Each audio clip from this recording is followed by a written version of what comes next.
Have you ever wondered why pasta gets bigger when it is soaked in water?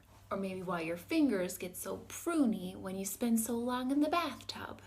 The answer to these questions and many more is the principle of osmosis.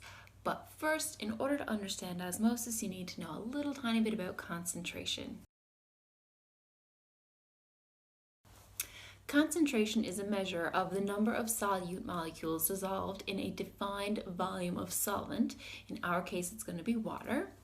When a lot of molecules are dissolved in a small amount of water, so here are some red and blue. Blue is the water and red is the food coloring that we're going to use. And when it's a smaller beaker, smaller volume of water, there is a higher concentration of the solute, the red.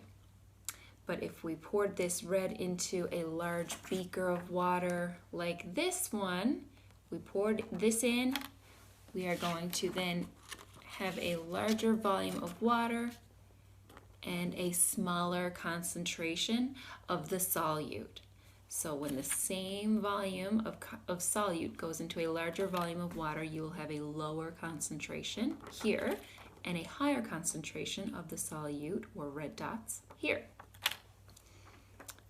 Now that we've learned a little bit about concentration, we can return to osmosis.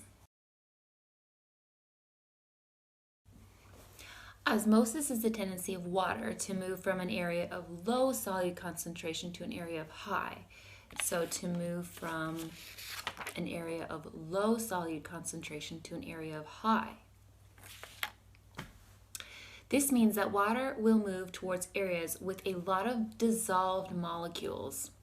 Osmosis increases the number of water molecules in highly concentrated areas, therefore the volume will increase, much like your pasta gets bigger. And the concentration goes down. As a result, the concentration of the entire solution reaches an equilibrium and all dissolved molecules are evenly distributed. That's why with this one, when you pour the red solute or red food coloring inside, it doesn't just stick right here. It disperses and it reaches an equilibrium. So for our experiment, we will take our beaker of our dissolved solute in the water, red food coloring that is, and we take our celery stick, stick it down in here, and we wait. Because our celery stick has a high concentration of dissolved molecules of its own, that means that our water osmosis process is going to want to move the low concentration of solute to a high concentration. So we're going to give it about 2 to 24 hours, and then we're going to check back. And when we check back, we are going to get some red solute in our celery sticks. Check out my process for more.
In conclusion, all plant cells need access to water to live, and osmosis makes it possible for plant cells to access all the water they need to survive.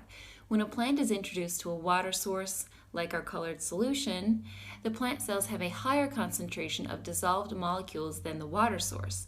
According to the principle of osmosis, water moves from an area of low solute concentration to an area of high solute concentration.